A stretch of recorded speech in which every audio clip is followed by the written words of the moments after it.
जैसा कि मैं क्लास 10th का 3 लेसन रसायन विज्ञान पढ़ा चुका था। अब चौथा लेसन है कार्बन तथा उनके यौगिक, यानी इंग्लिश में इन्हें बोलते हैं कार्बन एंड इट्स कंपाउंड। ठीक, आइए देखते हैं क्या है कार्बन और उनके यौगिक। पृथ्वी पर जो है सबसे ज़्यादा विद्यमान जो होते हैं वो ऑक्सीजन और हाइड्रोजन है। ठीक, पूरे ब्रह्मांड में जो सबसे ज़्यादा उपलब्ध है वो ऑक्सीजन और हाइड्रोजन है। सभी जगह ऑक्सीजन और हाइड्रोजन सभी जगह उपलब्ध रहते हैं और ये जो है ये दोनों सभी जगह विद्यमान रहते हैं। ठीक, इसे हम लिख दे रहे हैं सभी जगह विद्यमान होते हैं। ठीक, ये ऑक्सीजन हाइड्रोजन जो है ये पूरे संसार में सभी जगह विद्यमान होते हैं, सबसे ज़्यादा मात्रा में उपलब्ध होते हैं। और तीसरा जो है वो कार्बन है, लिख दे रहे हैं तीसरा जो है वो कार्बन है। ठीक, कार्बन भी पृथ्वी पर सबसे महत्वपूर्ण तत्व माना जाता है। कार्बन जो है वो भी सबसे महत्वपूर्ण तत्व माना जाता है। कार्बन शब्द जो है वो कार्बो से लिया गया है। ठीक, कार्बन शब्द जो है वो लैटिन शब्द कार्बो से लिया गया है। ठीक, कार्बो से लिया गया है। जो कार्बन है वो लैटिन भाषा कार्बो से लिया गया है और कार्बो का अर्थ है कोयला। ठीक, जो कार्बन पृथ्वी पर सबसे ज़्यादा जो विद्यमान है वो ऑक्सीजन और हाइड्रोजन जो है ज़्यादा विद्यमान है पृथ्वी पर, हर जगह पाया जाता है। और तीसरा जो उसके बाद तत्व है वो कार्बन है। ठीक, कार्बन जो है लैटिन शब्द कार्बो से लिया गया है, ये देख रहे हैं ना, कार्बो से लिया गया है और कार्बो का अर्थ होता है कोयला। भूपर्पटी देख रहे हैं,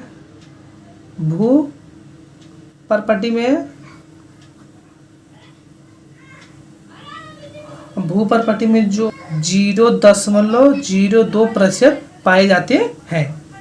जो भूपर्पटी में कार्बन 0.2% पाए जाते हैं और वायुमंडल में जो कार्बन है वो 0.03% पाए जाते हैं। और भूपर्पटी जो है भूपर्पटी में कार्बोनेट के रूप में पाए जाते हैं और बाइकार्बोनेट के रूप में भी पाए जाते हैं। बाइकार्बोनेट, ठीक, बाइकार्बोनेट के रूप में भी पाए जाते हैं। कोयला के रूप में भी पाए जाते हैं। कोयला जो है वो भूपर्पटी से ही प्राप्त किया जाता है और भूपर्पटी में जो कार्बन है वो 0.02% उपलब्ध है। और पेट्रोल भी जो है वो कार्बन से ही प्राप्त होता है। ठीक, पेट्रोल जो हो गए वो भी कार्बन से ही प्राप्त होते हैं। अब वायुमंडल में कार्बन डाइऑक्साइड के रूप में कार्बन 0.03% पाए जाते हैं। अब कार्बन जो है वो ईंधन के रूप में भी पाए जाते हैं। ईंधन के रूप में जैसे हो जाएंगे लकड़ी, ठीक, लकड़ी, केरोसिन यानी मिट्टी का तेल जो है वो उन्हें केरोसिन बोलते हैं। केरोसिन हो गए, कोयला हो गए, एलपीजी जो गैस है वो भी, और सीएनजी जो गैस है, सीएनजी आदि जो है वो सभी कार्बन से ही प्राप्त होते हैं। और जैसा कि हम बता दें कि कार्बन तीसरा तत्व है जो पृथ्वी पर सबसे ज़्यादा विद्यमान है। संसार में जो भी वस्तुएं हैं अधिकांशतः कार्बन से ही बनी होती हैं। जैसे कपड़े में हो जाएंगे cotton, nylon, polyester, paper, rubber, plastic, चमड़ा आदि दवाइयाँ जो होती है वो सभी कार्बन से ही बनी होती हैं। अब देखते हैं कि कार्बन में सहसंयोजी बंध यानी कोवैलेंट बॉन्ड इन कार्बन में किस तरह का बॉन्ड पाया जाता है। तो बंध होते हैं वो मुख्यतः 3 प्रकार के होते हैं। पहला जो है वैद्युत बंध, दूसरा है सहसंयोजक बंध, तीसरा उपसहसंयोजक बंध। लेकिन कार्बन में जो होता है वो सहसंयोजी बंध होता है, इसलिए हम आपको इसमें केवल सहसंयोजी बंध के बारे में बताएंगे। देखते हैं क्या है। वह बंध जो समान या भिन्न परमाणुओं के मध्य इलेक्ट्रॉन युग्म के साझे से बनते हैं उन्हें सहसंयोजी बंध कहलाते हैं।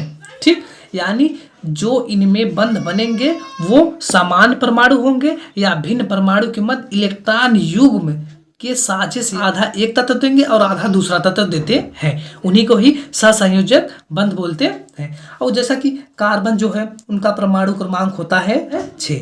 ठीक, और अगर इनका हम इलेक्ट्रॉनिक विन्यास करेंगे, जैसे हो गया इलेक्ट्रॉनिक विन्यास। ठीक, इनका जो इलेक्ट्रॉनिक विन्यास होता है वो 2 और 4। जैसा कि के कक्ष में जो होते हैं वो 2 इलेक्ट्रॉन होंगे और यल कक्ष में जो होंगे वो 4 इलेक्ट्रॉन होंगे, अर्थात इनके बाह्य कोश में जो होते हैं वो 4 इलेक्ट्रॉन होते हैं। अब इनका अष्टक 2 प्रकार से पूर्ण हो सकता है, यानी भर सकते हैं। इनके अष्टक को 2 प्रकार से हम भर सकते हैं।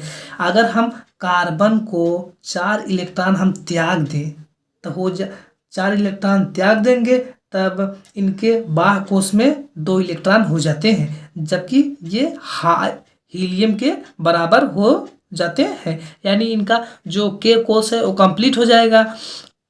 के कोश कंप्लीट होने के कारण इनका अष्टक कंप्लीट हो जाएगा और ये स्थायी हो जाएंगे। और ये पहला है। और दूसरा ये है कि अगर ये 4 इलेक्ट्रॉन किसी से ग्रहण कर ले, कार्बन जो है 4 इलेक्ट्रॉन ग्रहण भी कर ले, तब इनका अष्टक जो हो जाएगा वो 2 8 हो जाएगा। ठीक, जब 8 यहाँ पर देख रहे हैं कि जो है 4 है, अगर 4 त्याग दे तब भी इसका अष्टक कंप्लीट हो जाएगा कार्बन का। अगर 4 किसी से और ले ले, जैसा कि मैंने आपको बताया इलेक्ट्रॉनिक विन्यास में बताया था कि यल कोश जो होते हैं उनमें अधिकतम इलेक्ट्रॉनों की संख्या 8 होती है और यहाँ पर 4 ही है। अगर 4 इलेक्ट्रॉन त्याग दे तब पर भी कार्बन जो है के कोश में 2 इलेक्ट्रॉन हो जाएंगी और कार्बन जो हो जाएंगे वो स्टेबल हो जाएंगे, स्थायी हो जाएंगे। और अगर वो 4 इलेक्ट्रॉन किसी और से ले लेता है तो उनका हो जाएगा इलेक्ट्रॉनिक विन्यास 2 और 8। ठीक, 8 हो जाएगा। तो यल कोश में अधिकतम इलेक्ट्रॉनों की संख्या 8 होती है, तब ये भी जो कार्बन है वो स्थायी हो जाएंगे। कार्बन जो है वो 2 तरीके से अपने अष्टक को कंप्लीट कर सकता है। अब जैसे कि मैंने बताया कि सहसंयोजक बंध जैसे हाइड्रोजन है, ठीक, H2 है, H2 है, इनमें 2 हाइड्रोजन है। यानी जैसा कि मैंने ले लिया हाइड्रोजन के जो बाह्यतम कोश में होते हैं 1 इलेक्ट्रॉन होते हैं। ठीक, और 2 हाइड्रोजन है तो इसमें भी 1 इलेक्ट्रॉन होंगे।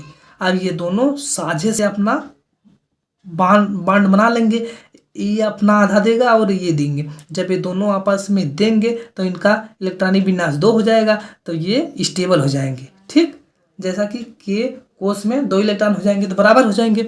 ऑक्सीजन का इलेक्ट्रॉनिक विन्यास हो गया 2 और 6, 2 ऑक्सीजन है तो यानी इसके बाह्यतम कोश में 6 इलेक्ट्रॉन है। तो ऑक्सीजन का हम स्ट्रक्चर ऐसे बना देंगे, ऑक्सीजन हो गया। अब बाह्यतम में 6 इलेक्ट्रॉन है, 6 इलेक्ट्रॉन 1 2 3 4 5 6 इलेक्ट्रॉन बना दे, 1 ऑक्सीजन हो गया। अब 2 यहाँ पर O2 है तो 2 ऑक्सीजन हो जाएगा। यहाँ पर फिर बना दे 1 2 3 4 5 6 हो गए। अब इनको अगर हमें इनको 2 इलेक्ट्रॉन चाहिए। ठीक, अगर ये 2 इलेक्ट्रॉन साझे से बना ले, इनसे बना ले, यानी इनका देखिए इनका जो हो गया 8 इलेक्ट्रॉन हो गए। 1 2 3 4 5 6 7 8, इनका जो हो गया 8 कंप्लीट हो गया। और वही अगर ये भी अपना इलेक्ट्रॉन 2 इसको दे दे तो इसका भी 8 इलेक्ट्रॉन कंप्लीट हो गया। अब देखते हैं जैसे है HCl। ठीक, HCl अब देखते हैं इसमें H जो है उसका इलेक्ट्रॉनिक विन्यास 1 होता है, तो H में केवल 1 ही इलेक्ट्रॉन है, H लिख देंगे। यहाँ पर 1 इलेक्ट्रॉन है। और क्लोरीन जो है इसका परमाणु क्रमांक 17 है, तो हो जाएगा 2 8 7, मतलब इसे 1 7 है। और अगर क्लोरीन को 1 इलेक्ट्रॉन मिल जाए, अब यहाँ पर हम पहले क्लोरीन बना दें और 7 इलेक्ट्रॉन 1 2 3 4 5 6 7 इलेक्ट्रॉन हो गया क्लोरीन का। क्लोरीन को 1 इलेक्ट्रॉन चाहिए। अगर ये हाइड्रोजन साझे से बना ले, और ये देखिए ऐसे बना लिया, तो इसका हाइड्रोजन का भी 2 कंप्लीट हो गया। हाइड्रोजन जो है वो स्टेबल हो गया, इनका 2 इलेक्ट्रॉन हो गया। और अगर यही हाइड्रोजन भी अपना एक इलेक्ट्रॉन क्लोरीन को तो दे दे तो क्लोरीन भी स्टेबल हो जाएगा। इसके बाद हमको उसमें 8 इलेक्ट्रॉन हो जाएंगे। देखिए 1 2 3 4 5 6 7 8 इलेक्ट्रॉन क्लोरीन का भी हो गया। इस प्रकार HCl जो है सहसंयोजक बंध बनाता है।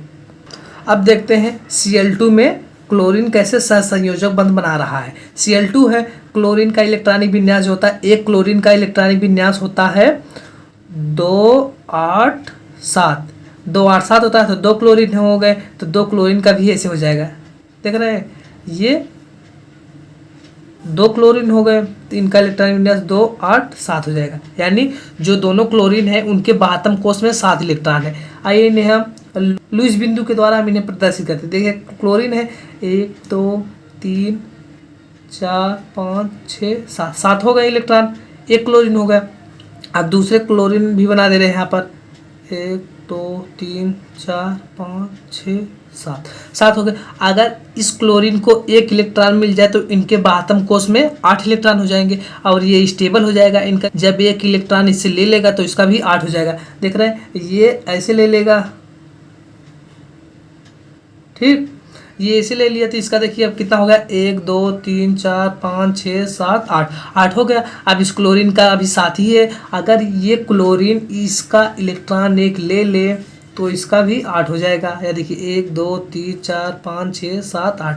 ये इस प्रकार जब कोई बंध साझे से बनते हैं तो उस प्रकार के बंध को सहसंयोजी बंध बोलते हैं। आइए हम और एग्जाम्पल में आपको दिखाते हैं। अब देखते हैं H2O में कैसा बंध बनता है। ठीक, H2O, H जो है 2 है, हाइड्रोजन जो है वो 2 है, ऑक्सीजन जो है वो 1 है। हाइड्रोजन का इलेक्ट्रॉनिक विन्यास हो जाएगा 1, ठीक, तो 2 हाइड्रोजन दोनों का 1 1 हो जाएगा। और ऑक्सीजन जो है उनका इलेक्ट्रॉनिक विन्यास हो जाएगा 2 और 6, ठीक। अब देखें ऑक्सीजन के बाहतम कोष में 6 इलेक्ट्रॉन है, ऑक्सीजन हम बना दें, इसके बाहतम कोष में 6 इलेक्ट्रॉन, 1 2 3 4 5 6 इलेक्ट्रॉन हो गए, ठीक।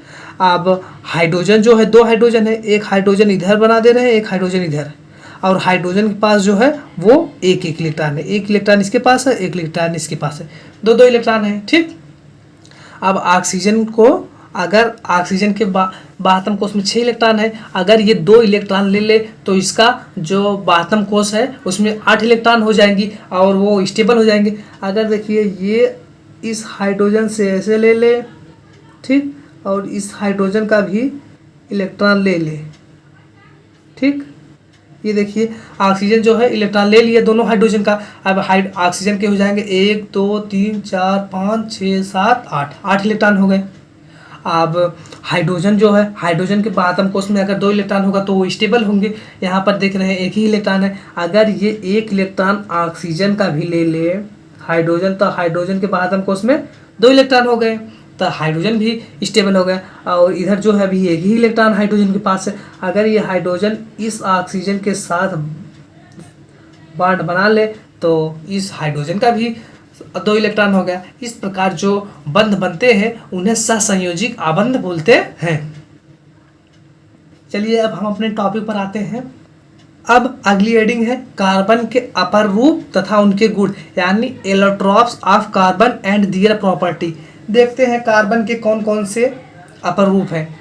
वह गुण जिनमें कोई तत्व एक से अधिक रूपों में पाया जाता है तथा प्रत्येक रूप में भौतिक गुण भिन्न परंतु रासायनिक गुण समान होते हैं, ये भिन्न रूप अपर रूप कहलाते हैं। यानी जब एक तत्व एक से अधिक रूप में पाया जाता है और उनके भौतिक गुण जो होते हैं वो अलग अलग होंगे और रासायनिक गुण जब समान होते हैं तो इस प्रकार के गुण को हम अपर रूप कहते हैं।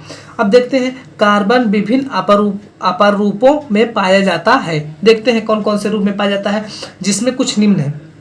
पहला जो है क्रिस्टली रूप में पाया जाता है। एग्जाम्पल में जो हीरा, ग्रेफाइट आदि जो है ये क्रिस्टली रूप में कार्बन पाया जा रहा है। और दूसरा जो है सूक्ष्म क्रिस्टली या एमॉर्फस यानी पाउडर के रूप में बहुत ही बारीक होगा।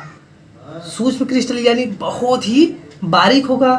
तो देखते हैं इसमें जो है, यहाँ पर देखिए कोयला हो गया, लैम्प ब्लैक तथा चारकोल, ये जो है ये सूक्ष्म क्रिस्टली के रूप में पाए जाते हैं। यहाँ पर देख रहे हैं हीरा जो है ये भी कार्बन है लेकिन क्रिस्टलीय रूप में है, और ग्रेफाइट जो है ये भी कार्बन है परंतु ये क्रिस्टलीय रूप में है, और कोयला जो है वो सूक्ष्म क्रिस्टलीय के रूप में है। देख रहे हैं इसके एक से अधिक गुण है और इनके रासायनिक गुण जो होते हैं वो समान है परंतु इनके भौतिक गुण जो है वो भिन्न भिन्न होते हैं। इनका जो हीरा का उपयोग कहीं अलग करेंगे और कोयला का उपयोग कहीं अलग करेंगे। ठीक, आइए देखते हैं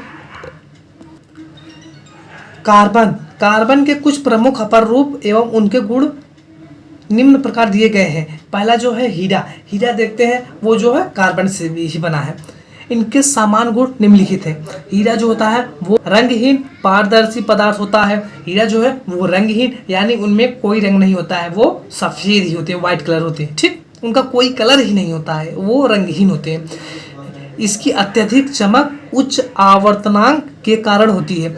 इनकी जो चमक होती है वो उच्च अपवर्तनांक के कारण होती है। इनमें जो अपवर्तनांक होगा वो बहुत हाई होता है जिसके कारण ही हीरा अत्यधिक तेज चमकने लगता है। ठीक, और दूसरा जो है यह काफ़ी भारी अत्यधिक कठोर होता है। हीरा जो होता है वो बहुत ही भारी होता है और कठोर, यानी कठोर उनमें जो अंतराणु बल होंगे वो एकदम पास पास होते हैं, वो अत्यधिक कठोर होते हैं। और यह विद्युत का कुचालक यानी करंट जो है एक सिरे से दूसरे सिरे तक प्रवाहित नहीं होती है, उन्हीं को ही कुचालक बोलते हैं।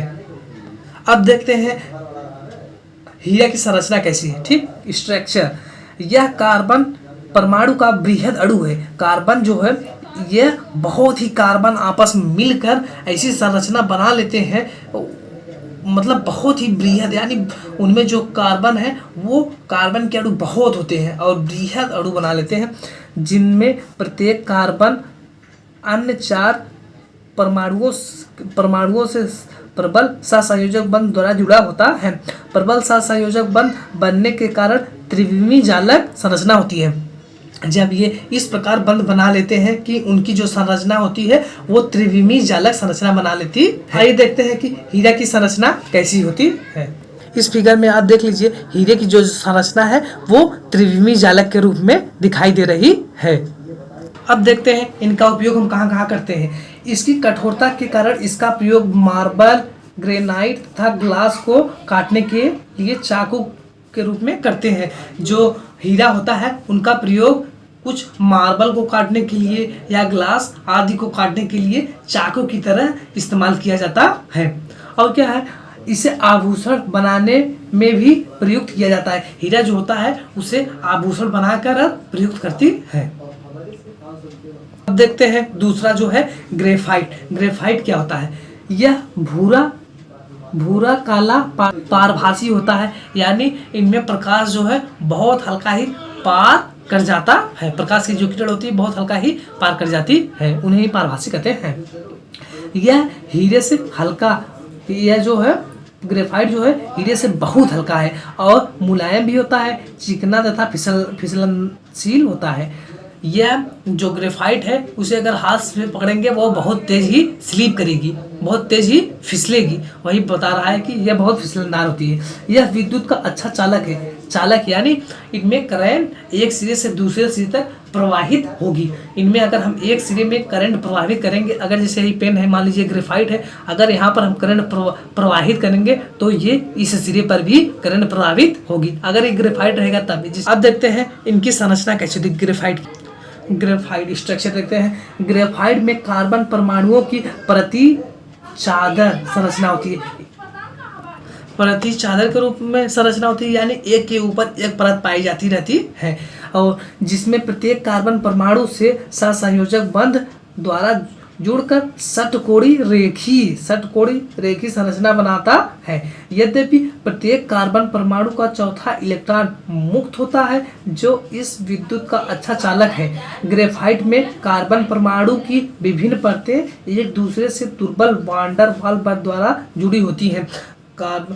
इनमें जो ग्रेफाइट है इनमें कार्बन परमाणु जो है वो दुर्बल वान डर वाल बल द्वारा जुड़ी रहती है, और इनमें चौथा इलेक्ट्रॉन जो होता है वो मुक्त होता है, जिसके कारण ही इनमें करंट प्रभावित होती है। ये देख रहे हैं चौथा इलेक्ट्रॉन जो है वो मुक्त होता है, जिसके कारण ही अगर हम करंट को एक सिरे से प्रवाहित करेंगे तो वो अगले सिरे तक प्रवाहित हो जाती है, यानी अगले सिरे तक करंट चली जाती है। यहाँ पर ये जो संरचना आप देख रहे हैं, ग्रेफाइट में बंधता किस प्रकार बंध बन रहा है, उसी की संरचना। और ये वाला जो है ग्रेफाइट की षटफल की संरचना है। यहाँ पर देख रहे हैं आप, षटफल की संरचना है। और यहाँ पर जो ये बी वाला संरचना है वो ग्रेफाइट में बंधता किस प्रकार बंध है। यहाँ पर देख रहे हैं ये जो है एक दूसरे से 3.35 एंगस्ट्रॉम दूर है। और ये जो एक कार्बन एक दूसरे से जो कार्बन है वो 1.42 एंगस्ट्रॉम की दूरी पर स्थित है। अब देखते हैं ग्रेफाइट का उपयोग हम कहाँ पर करते हैं। इसके चूड़ का प्रयोग मशीनों के पुर्जे में किया जाता है। ग्रेफाइट का जो चूड़ होता है उनका प्रयोग हम मशीनों के पुर्जे में किया जाता है। इसका प्रयोग सेलों के इलेक्ट्रोड तथा पेंसिल के लिए लेड के रूप में किया जाता है। जो बैटरी के सेल होते हैं उनमें भी इनका प्रयोग किया जाता है, या पेंसिल में भी, पेंसिल लकड़ी होती है उसके अंदर जो काला भूरा रंग होता है वो ग्रेफाइट ही है।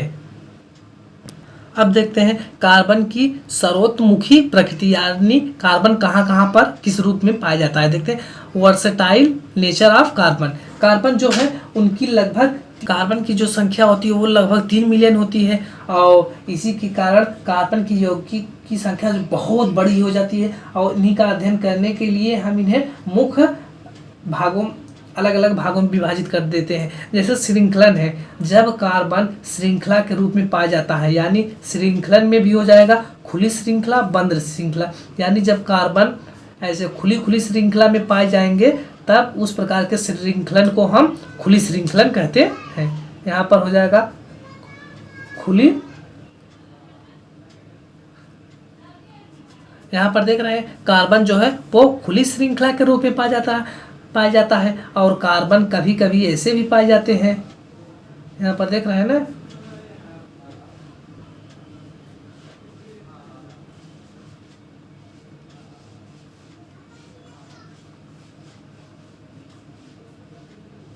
यहाँ पर आप देख लीजिए अच्छे से, कार्बन जो है वो बंद श्रृंखला के रूप में भी पाया जा रहा है, या ऐसे भी हम लिख सकते हैं।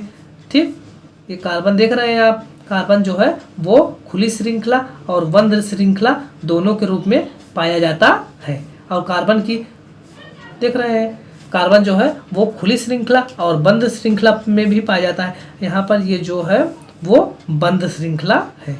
ठीक, बंद श्रृंखला, और ऊपर वाला जो है वो खुली श्रृंखला के रूप में पाया जाता है। श्रृंखला के रूप में हो गया। अब दूसरा जो है वो कार्बन की चतुसंयोजकता, यानी टेट्रावैलेंसी ऑफ कार्बन। कार्बन जो है वह सहसंयोजक बंध बनाता है। ठीक, सहसंयोजक बंध बना रहा है। और कार्बन की जो संयोजकता होती है, कार्बन की जो संयोजकता होती है वो 4 होती है। जैसा कि मैंने आपको पहले इलेक्ट्रॉनिक विन्यास में बताया है कि इनकी इलेक्ट्रॉनिक विन्यास जो होती हैं वो 2-4 होती हैं। ठीक, अर्थात जो इनके बाह्यतम कोश में है 4 इलेक्ट्रॉन उपस्थित हैं। अष्टक को पूर्ण करने के लिए इसे 4 इलेक्ट्रॉन और चाहिए। ठीक, इन्हें 4 इलेक्ट्रॉन और चाहिए जिन्हें यह साझे के द्वारा प्राप्त कर सकता है। और दूसरे तत्वों से 4 इलेक्ट्रॉन लेकर अपना अष्टक को कंप्लीट कर लेगा। इस प्रकार जो कार्बन है वो सहसंयोजक बंध बनाती है, और कार्बन की जो संयोजकता होती है वो 4 होती है। ठीक, कार्बनिक यौगिक यानी ऑर्गेनिक कंपाउंड, जैव शक्ति सिद्धांत, वाइटल फोर्स थियरी। देखते हैं क्या, फ्रांसीसी वैज्ञानिक बर्जीलियस ने बताया कि संसार के समस्त कार्बनिक यौगिक का निर्माण केवल जीव जंतुओं के द्वारा हुआ है। अर्थात जैव शक्ति ही कार्बन यौगिकों को प्राप्त करने का एकमात्र साधन है। उनका जो बर्जीलियस थे उनका कहना था कि संसार में जो कार्बनिक यौगिकों का निर्माण हुआ है वो केवल जीव जंतुओं के द्वारा हुआ है। अर्थात जैव शक्ति जो है कार्बनिक यौगिकों को प्राप्त करने का एकमात्र ही साधन है। इन्हें हम देखते हैं, कहा था कि कार्बनिक यौगिकों के निर्माण के लिए जैव शक्ति की उपस्थिति अनिवार्य है, यानी जीव जंतुओं के द्वारा ही उनका कार्बनिक यौगिकों का निर्माण हुआ है। अब जैव शक्ति सिद्धांत का अंत देखते हैं। उनका जैव शक्ति सिद्धांत का अंत कैसे हुआ। सर्वप्रथम वैज्ञानिक फ्रेडरिक होलर जो थे वो 1828 में प्रयोगशाला में अकार्बनिक यौगिक यानी अमोनियम साइनेट जो है उनको गर्म करके आकस्मिक रूप से यूरिया नामक यौगिक को प्राप्त किया। जैसे ये हो गए, पहले उन्होंने अमोनियम सल्फेट को पोटेशियम सायोनेट के साथ गर्म किया तो उन्हें अमोनियम साइनाइड मिला।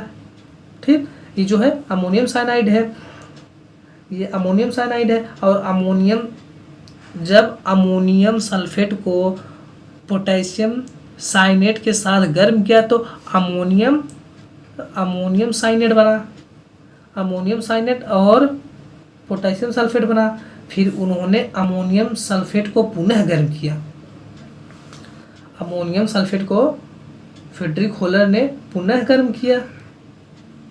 ठीक, उन्होंने पुनः गर्म किया तो उन्हें यूरिया नामक अकार्बनिक यौगिक प्राप्त हुई। ये जो है यूरिया है।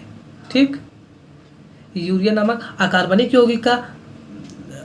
यौगिक का निर्माण हुआ। इनसे यह सिद्ध हो गया कि जैव शक्ति, जो बर्जीलियस बोल रहे थे कि जो कार्बनिक यौगिक हैं उनकी निर्माण केवल जीव से ही हुई है।